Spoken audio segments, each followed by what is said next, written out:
Okay, twelfth class. आज मैं आपको चैप्टर थर्ड का बिजनेस स्टडीज़ का बिजनेस एनवायरनमेंट जो चैप्टर है उसका कुछ नोट्स आपको एक्सप्लेन कर रहा हूँ, जो कि बड़े सिंपल नोट्स हैं। आप उसे देखिए। ये चैप्टर आपका business studies class twelfth commerce है ना, उनका है। और इसमें आपको बिजनेस एनवायरनमेंट के बारे में बड़े शॉर्ट में सारे नोट्स इसमें मिल जाएंगे। वो छोटा सा वीडियो, ज़्यादा बड़ा वीडियो नहीं बना रहा हूँ ताकि आप उसको उतार के समझ सकें। बिजनेस एनवायरनमेंट क्या होता है? Business environment refer all the external factor, है ना। बिजनेस एनवायरनमेंट उन सभी फैक्टर्स को, एक्सटर्नल फैक्टर को इफेक्ट करता है। फोर्स एंड इंस्टीट्यूट मतलब बाहर के जितने भी फैक्टर्स हैं, जितने भी इंस्टीट्यूशन हैं, जितने भी मतलब बाहर के पावर्स हैं, वो आपके कामों, आपके बिजनेस को कहीं ना कहीं इफेक्ट करते हैं। और उन उसी फैक्टर्स के इन्फ्लुएंस से कई बार आपके फर्म के डिसीजन, परफॉर्मेंस, ग्रोथ और सर्वाइवल टिकी होती है।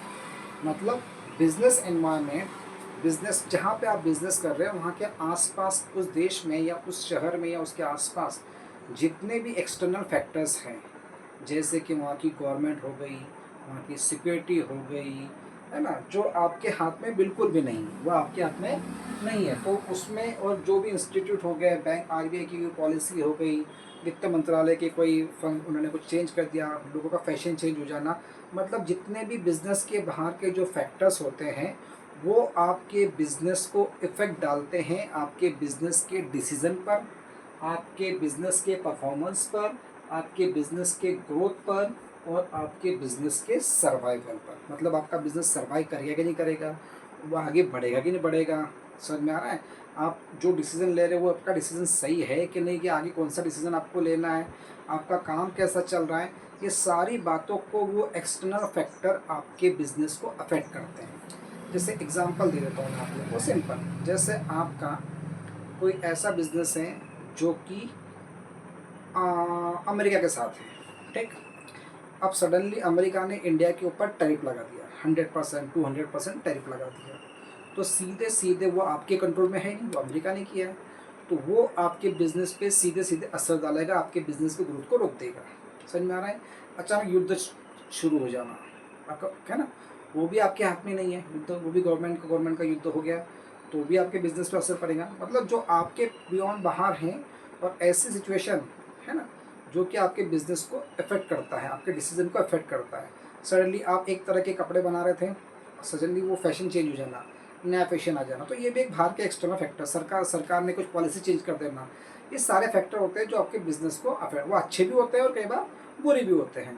कई बार सरकार के निर्णय या जो एक्सटर्नल फैक्टर इतने अच्छे बन जाते हैं जिससे आपका बिजनेस ग्रो कर जाता है, या कई बार नेगेटिव भी होता है। तो दोनों तरीके से ये फैक्टर्स आपके बिजनेस को अफेक्ट डालते हैं। जैसे इंडिया के अंदर आज की तारीख में एक काफ़ी अच्छा बिजनेस के लिए एनवायरनमेंट बना हुआ है, क्योंकि यहाँ के कस्टमर पैसा खर्च करते हैं, लोगों की इनकम बढ़ रही है, लोग खर्च कर रहे हैं, कमाई अच्छी हो रही है।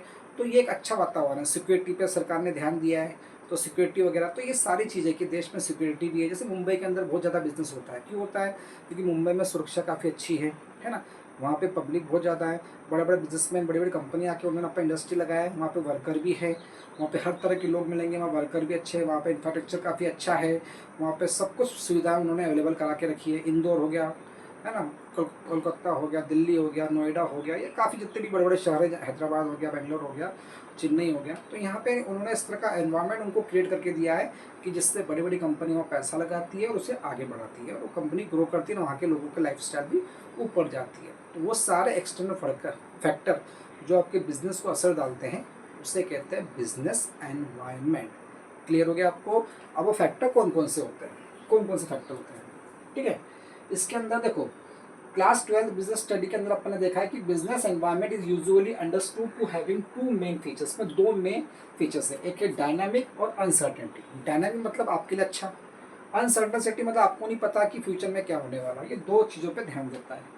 बिकॉज चेंज इन सोसाइटी, समाज में चेंज हो जाना, गवर्नमेंट पॉलिसी में चेंज हो जाना, टेक्नोलॉजी चेंज हो जाना, मार्केट का ट्रेंड चेंज हो जाना, ये सडनली, ये मतलब डायनामिक नेचर के है, मतलब ये होना है, मतलब होना ही है कि नहीं।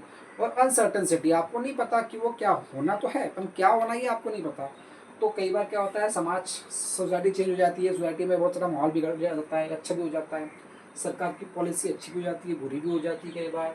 टेक्नोलॉजी, नई नई टेक्नोलॉजी आने की वजह से आपका बिजनेस ठप हो सकता है। मार्केट ट्रेंड सडनली नया नया ट्रेंड मार्केट में आता रहता है। समझ में आई आपकी बात? ठीक। अब वो फैक्टर कौन कौन से होते हैं? पहला फैक्टर है इकोनॉमिकल एनवायरनमेंट। पहला फैक्टर कौन सा है?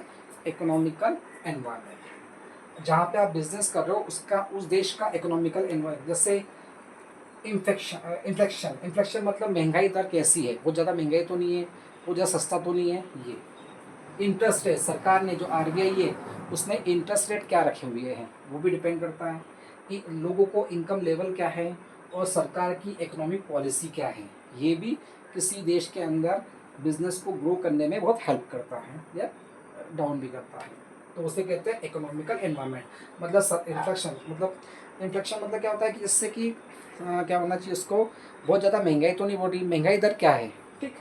इंटरेस्ट रेट, आरबीआई ने इंटरेस्ट रेट क्या डिसाइड करके, जिसे रेपो रेट बोलते हैं, कि अगर आप इंटरेस्ट ले रहे हो तो आपके इंटरेस्ट के ऊपर, आप बैंक से पैसा उधार ले रहे हो या लोन ले रहे हो तो कितना इंटरेस्ट आपको चुकाना है नहीं? उससे इनकम लेवल, आपके देश में इनकम लेवल किस तरह का है, वो भी लोगों की इनकम कितनी है, पर कैपिटा इनकम कितनी है, हर व्यक्ति की इनकम कितनी है उसके ऊपर डिपेंड करता है।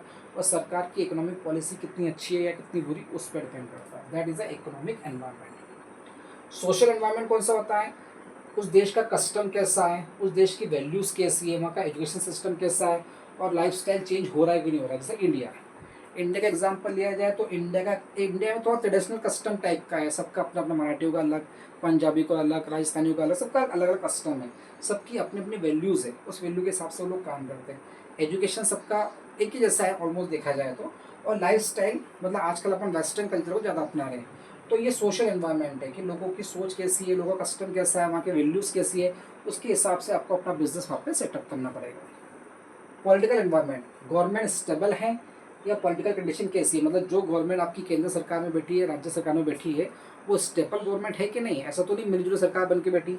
जहाँ पे मिलीजुली सरकार बनती है ना, बहुत सारी पार्टी मिलकर एक पार्टी बना के, वहाँ पे बिजनेसमैन अपना भरोसा नहीं जताते, क्योंकि वहाँ पे फिर उनके बीच में तानातानी चलती रहती है, बिजनेस सेटअप नहीं हो पाता, वो सही पॉलिसी नहीं बना पाते।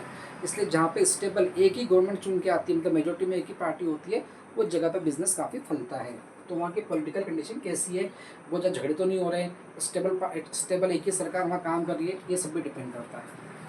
लीगल एनवायरनमेंट, वहाँ का कानून कैसा है, वहाँ के रूल रेगुलेशंस कैसे हैं बिजनेस के लिए मतलब कानून कैसा बना के रखा है, रूल एंड रेगुलेशंस कैसे बिजनेस वहाँ करने के लिए। ये सारी बातें भी किसी भी इन्वेस्टर को कि भाई कहीं पैसा लगाना है, कोई बिजनेस स्टार्ट करना है, तो वो इन सब चीज़ों को बहुत ध्यान देता है।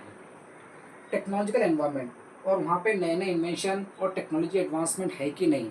जैसे अगर इंडिया में बिजनेस करना चाहेंगे तो क्या इंडिया में एडवांस टेक्नोलॉजी है या नहीं है, क्या वो इंडिया वाले नई नई खोज कर रहे कि नहीं कर रहे हैं, है ना, उस सब पे डिपेंड करता है। तो ये 5 पॉइंट है जो कि आपको बिजनेस एनवायरनमेंट के लिए इन्फ्लुएंस करते हैं। ये छोटा सा बिजनेस एनवायरनमेंट का एक टॉपिक है, उसके फैक्टर्स को भी मैंने सिंपल में इस कर दिया है। The good understanding the business environment help the identify opportunity to overcome threat, है ना, ताकि ओवरकम थ्रेट इम्प्रूव परफॉर्मेंस। मतलब good understanding of the business environment, अगर बिजनेस एनवायरनमेंट की अच्छे से आपकी अंडरस्टैंडिंग है तो आप अपॉर्चुनिटी अपने आप ढूंढ लोगे वहाँ बिजनेस की नई नई।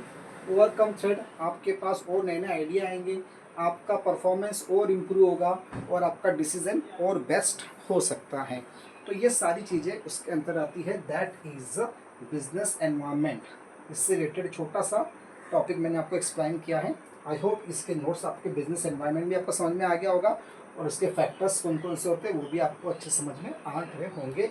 इसको आप अपनी कॉपी में छोटा सा नोट्स इसकी कॉपी में अगर लिखना चाहो तो आप लिख सकते हो। ओके, अगर ये टॉपिक आपको समझ में आया है और कुछ भी आपको कमेंट वगैरह करना है या किसी एक पर्टिकुलर टॉपिक के बारे में आपको समझना है तो आप मुझे मैसेज कीजिए। डिस्क्रिप्शन में मेरा व्हाट्सएप नंबर दे के रखा है, या इसमें भी आप मुझे मैसेज कर दीजिए कि सर इस टॉपिक को आप हमें एक्सप्लेन कीजिए, तो मैं उसको एक्सप्लेन करने के लिए भी तैयार हूँ। आप टॉपिक लिख के भेजिए, मैं उसको उसका वीडियो बना के आपको सेंड कर दूँगा मेरे चैनल के ऊपर। ओके, मेरे वीडियो को सब्सक्राइब भी कीजिए, लाइक भी कीजिए, शेयर भी कीजिए, और कोई भी क्वेश्चन हो, कोई भी क्यूरी हो पूछ सकते हैं। लाइव क्लास ज्वाइन करना है अकाउंट और बिजनेस की या इकोनॉमिक्स की या कोई और सब्जेक्ट की, तो आप मुझे संपर्क कर सकते हैं। उसके लिए आपको बैच तैयार करना पड़ेगा। ओके, आई होप आपको ये चीज़ें समझ में आ गई होगी। Take care, bye. और आज अकाउंट का वीडियो नहीं डाल रहा हूँ मैं, क्योंकि अकाउंट का वीडियो का कोई भी रिस्पॉन्स मुझे नहीं दिख रहा है। इसीलिए मैंने आज अकाउंट पर वीडियो नहीं डाल रहा हूँ। अगर आपको अकाउंट की वीडियो डेली चाहिए तो मुझे कमेंट बॉक्स पे कमेंट करके ज़रूर भेजिए। Take care, bye. वीडियो को सब्सक्राइब लाइक ज़रूर कीजिए।